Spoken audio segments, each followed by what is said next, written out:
Magandang hapon po sa inyong lahat. Mula sa inyong mga telebisyon hanggang sa inyong mga mobile phones, ito ang pinakabago ninyong makakasama tuwing Sabado ng hapon. Ako po si Tony Ko at ito ang Talk Express. Ngayong hapon, isa sa social media content creator at professional entertainer na kilala sa kanyang mga funny content na Magda Powers, pagganta using karaoke na talaga namang hinangaan at nagpasaya sa mga netizens at kanyang mga taga-suporta. Sino nga bang makakasama natin ngayong hapon? Panoorin po natin ito. Hindi sa pagmamayabang nga ano. Hindi, Madami magyabang ka naman. na. Umaasa pa rin na may kumalikot. Ano? Yung totoo. Maliban doon. Ang lula mo laging title holder sa amin. Yes. Diba? Oh. Lasing pa ata ako. May hangover ata ako. So, Ayan, magandang hapon sa iyo, Magdalena Fox. yes, sila magandang hapon rin. Oh, di ba? Maraming salamat at meron kang time na binigay para sa amin. Siyempre wala na akong ganap. Kaya agad-agad para Talaga malay ba? mo dito ako sa Talk Express. Ma-discover. I love it. Pero kumusta ba si Magdalena Fox ngayon? Okay naman ako. Masaya at saka go with the flow lang. Kung ano man ang mga nandyan lang. Go with the flow ka lang. Yes. Pero sino ba si Magdalena Fox bago siya pumasok sa mundo ng pagko-content? Well, dati po akong 60 star. Sorry, joke lang! Isa po akong wardrobe assistant ng isang network. Okay. Malaking network. So, Okay. nung nag-pandemic, syempre isa ko sa mga na-elbow. Kaya ang Na-elbow? beauty, tsugi. Ah! Wala na. Yun. Ah. Pandemic pa naman yun. So, paano ako kukuha ng pang-upa ng bahay? Pambayad ng kuryente? Yun. So doon ka nagsimula? Doon ka Doon, na mag-isip na doon. gumawa ng content? Yes. Paano mo naisip yung content na ginagawa mo ngayon? Hindi ngayon, kasi dati, ang iniidolo ko talaga si Madam Kilay. Madam Kilay, kung nanonood ka naman. Sorry. Tapos naman, so nagtuloy-tuloy na na-discover ko na, ay, pwede na pala akong gumawa ng mga original. Kaya yun. Pero ang unang ginawa mo, ano? Pandemic kasi ito yung may liquor ban kasi yun, liquor ban. So, bawal makabili ng ng mga Yes. alak. Ang ginawa ko, bumili ako ng alak, nag-live selling ako. Nilagay ko saan, alam mo yung skin wrapper. Oh. Okay, for pick up lang po to, COD, bili na kayo, ganyan. Doon. Niripak mo yung Yes. yung mga alak. At saka maraming nakakaloka. nakarinig kasi walang makabili ng Oo. Yun. Pero ano talaga yung pumatok sa'yo na nag-viral ka na video? Hindi sa pagmamayabang Hindi, madami magyabang ka naman. na. Sige. Ano yung mga nihilahilang buong lechon, mga ulo, mga kumakain ako sa isang fast food na dala-dala yung kaldero, may takuri. Yun. Yun ang mga nagtatak talaga, talagang yes. nag-viral sa'yo. Oo. My God. Sa lahat ng mga ginawa mong content, ano yung hindi mo talaga makakalimutan? Marami, pero itong last, kasi kahit saan ako pumunta, sinasabi nila, nahanap mo na ba si Mark, yung Mark episode? Yung hinahan ko si Mark kung saan-saan, sa overpass, meron pang napunta pa ako sa Baguio. Oo. Yun. Sino nga ba si Mark? Si Mark kasi isang imahinasyon.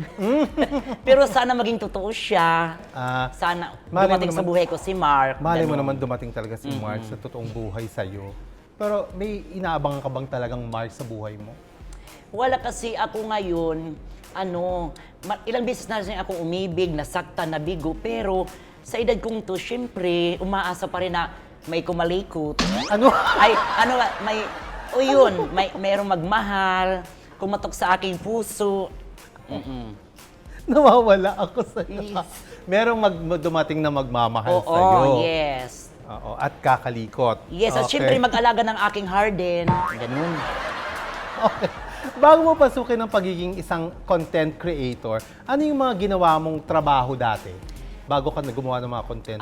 Kasi from Samar, pagdating ko dito, sa bangketa lang, tapos yung mga kantin-kantin, tapos ito kasi natutulog ako sa mismo labas ng ABS-CBN, may bangketa dyan. Mga wardrobe, ang bakla kasi Miss Friendship, kapag dumadaan ng mga, hi, ganyan, hindi ko alam ng mga wardrobe yun. Nagkataon na nag-absent yung parang assistant. ng wardrobe. So, ako, syempre, ginalingan ko. So, natsugi yung original na Original, ikaw ang pumalit? Yes, akong pumasok sa Grand Finals. Ah. Na hanggang ngayon. Ay, nung Ikaw pa rin ang nagtagal. pasok. Pasok ako, syempre. Oo. Pero gaano ka katagal nag-wardrobe? 6 years. Uy, matagal din Matagal. Sa ABS? Oo. Yes. Kailan ka natapos doon? Pandemic. Yun na yun. Kaya ka Oo. nag-content creator na Yeah. kasi nawala na ng mga project Oo, during that mahirap. At saka ilan lang naman, kunti lang naman kinikita ko doon. Pero okay na. Pero mas naging grabe nung nag-pandemic talaga. Yun. Pero sa tingin mo, ito bang paggagawa mo ng mga content, ito ba yung bumago sa buhay mo? Oo. Ito yung tumawid sa akin kasi, syempre ako, hindi naman ako tatanggapin ng, hindi ko lang alam kung saan kahit trabaho, may edad. Hindi naman ako, ay maganda ako, pero basta may edad na. So, ito na lang na, nang dahil kasi dito, nakabili ako ng bahay. Pero, sa squatter, pero okay na yun kaysa mangungupahan. Oo. At least Diba? nakabili ka ng bahay. Yes. Pero squatter, paano yun? Oo. Okay. Sa squatter, ang bahay ko is nasa gilid talaga ng malaking creek. Kaya kapag nag-rainfall ang lola, baka lumutang, kaya ingat-ingat. Oo, doon. Pero at least, pumapasok ako sa isang pintuan na hindi na ako nangumpahan. Totoo naman yun. Wala ka nang binabayaran Yes, monthly. wala na. Kaya malaking tulong to na ginagawa ko kahit mahirap din, mahirap talaga. Oo. Mahirap talagang mabuhay. Yes. Yun lang yon. Pero ikaw, speaking of mahirap bang gumawa ng isang content? O mahirap bang maging isang content creator? Iba kasi, meron lang kasing, meron kasing mga gumagawa lang ng account para sabihin lang silang content creator. Pero hindi, parang na may masabi. Pero kung ikaw, katulad ko, pag gumagawa talaga ako, minsan nauubusan. Nakakaano siya, nai-stress minsan pagigising ko, nadadagdagan yung wrinkles. So, nakakaisip, ano ba yung paulit-ulit na lang yung content. So, kailangan humanap ka ng paano ang paraan na maiba naman. Mahirap kasi hindi naman makakaisip ka agad-agad ng ng content. Kaya minsan, imi-emi na lang. Pero ang tagal mo na rin kasi kung pandemic ka nag-start, so 6 years ka nang gumagawa ng content.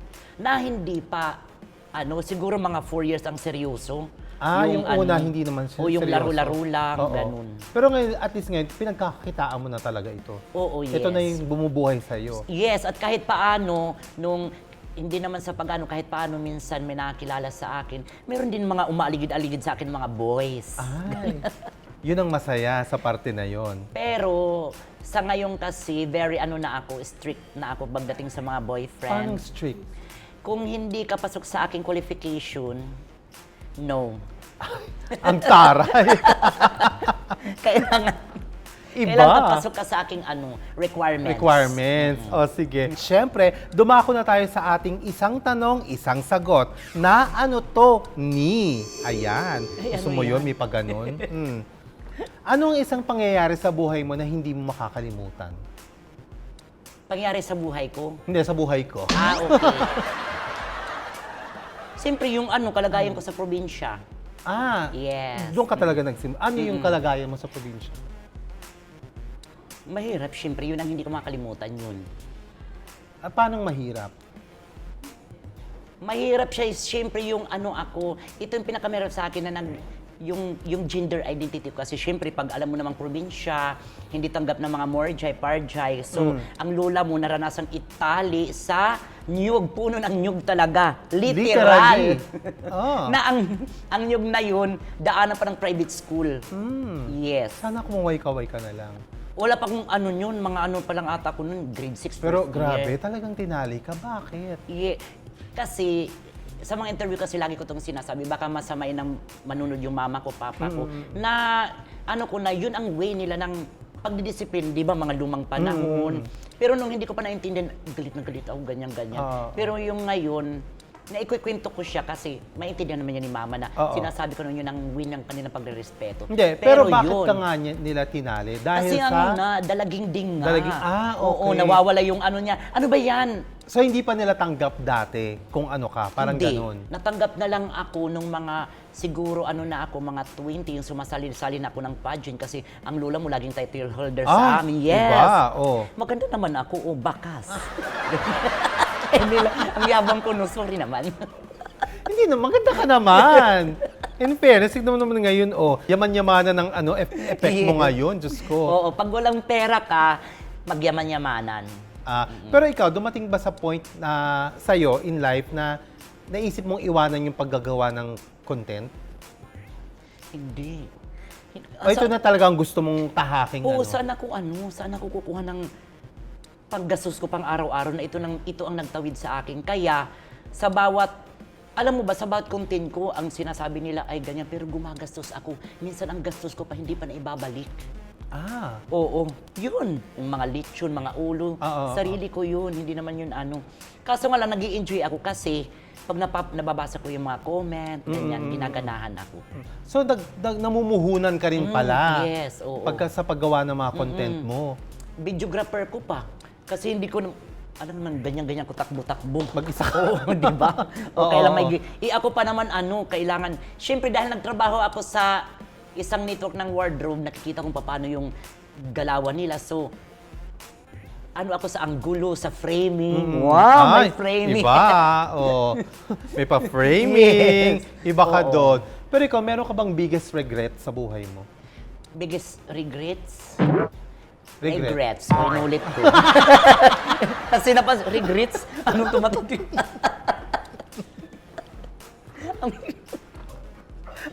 Ang biggest regrets.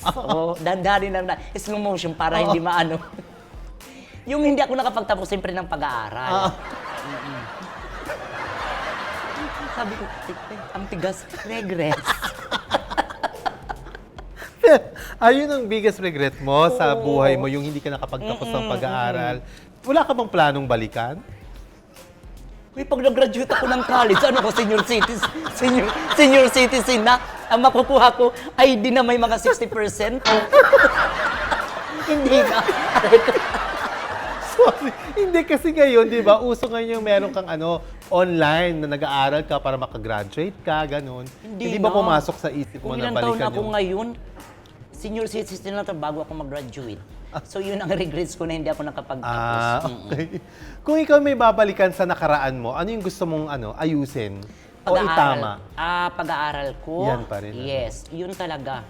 Kasi, yun naman talaga kasi education is your gateway to success. Bongga! Totoo naman yan. Negative, Totoo yan. yes. Totoo yan. Kaya yun din yung regret mo at saka pagsisisi na hindi ka nakatapos ng pag-aaral. Oo, siguro kung may babalikan ako, yung hindi ako nakatapos ng pag-aaral, babalikan ko yun, marami, relasyon ng parents ko, yun ang babalikan ko kasi yun. Eto naman, meron ka bang mensahe sa mga lahat ng sumusuporta sa'yo? Sino? Yung mga tao na sumusuporta sa'yo sa mga content mo. Meron ka bang mensahe para sa kanila na sumusuporta pa rin sila hanggang ngayon? Hala, lasing pa ata ako, may hangover ata ako. So, ayan, sa lahat po ng mga patuloy na sumusuporta sa akin, na halos hindi ko kilala yung iba kilala ko. Maraming salamat po. Ay, ano ba? Sabi niya, ay, maraming salamat po sa lahat po ng mga sumusuporta na patuloy na. Sige lang po. Patuloy na tatalsik ng ngin.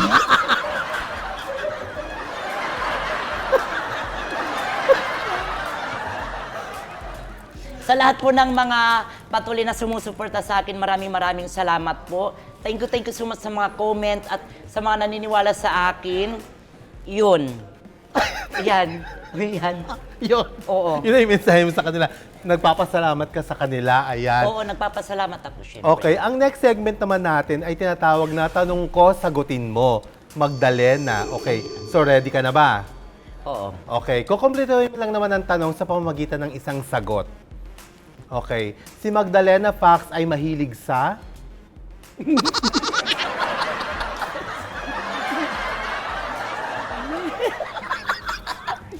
Ano? Ano ba yun? Sa mahilig. Yung totoo? Maliban doon. Maliban doon, mahilig akong umiksena. Yan. Umiksena na lang. Mahilig akong gumawa ng... Mahilig akong gumawa ng mga skits, mga content. Okay. Madalas ako manood ng mga pelikulang May kinalaman sa pag-angat ng ekonomiya. wala na nga eh. Inis ako sa bagay na... Bagay? Ano ba to? Tao, yung ano bang bagay? Hindi mo na akong magigits. Kung baka may kinaiinisan ka bang ng bagay? Bagay, ayoko nang masikip, ayoko nang maputik, ayoko nang madumi. Maricel Soriano? Yes. Diyos ko, Ate Maria, kung nanonood ka. Diyos ko, sakit ng ulo. Sampalin mo na ako, Ate Maria. Ako si Magdalena Pax at ako ay... Ako si Magdalena Pax at ako ay bukod tangi. Ay, iba! Okay, baka meron kang gustong i-promote, ganyan. Ito na yung pagkakataon mo. Ayan, dahil wala pa naman akong mga racket, wala akong i-promote, syempre. Kaya andito na lang ako, kuhain nyo na ako. Pantawid gutom. Nagmakawa. Wait lang. Ayan, maraming salamat ulit sa patuloy na sumusuporta sa akin, sa mga taong nandyan naniniwala sa aking kakayahan, at saka sa mga nakakaangat-angat dyan. Hindi, maraming salamat po. At syempre, abangan nyo lagi ang aking mga pasabog, ang aking laro ng yaman-yamanan. Kasi sa mundong marami ng problema, papangitin ko ang inyong mga labi. Ay, bongga! Gusto ko yon. Maraming salamat sa iyo, Yes. Magdalena Pax, ayan, sa pagpapaunlak sa amin. Siyempre. At sa mga sumusuporta ng aming episode. Siyempre, pasasalamatan din natin ang ating mga partners. Ayan, ang Tierra Reso at ang MFP Rentals. Siyempre, maraming salamat. Sa mga nanonood sa kanilang mga telebisyon at mobile phones, magkita-kita po tayong muli sa susunod na Sabado sa isa na namang express na kwentuhan, unang-unang tsikahan at mga espekulasyong dito lamang haharapin at sasagutin. Handa ka bang kumasa sa paspasang tanong ng bayan? Ako po si Tony Ko at ito ang Talk Express. Magandang hapon.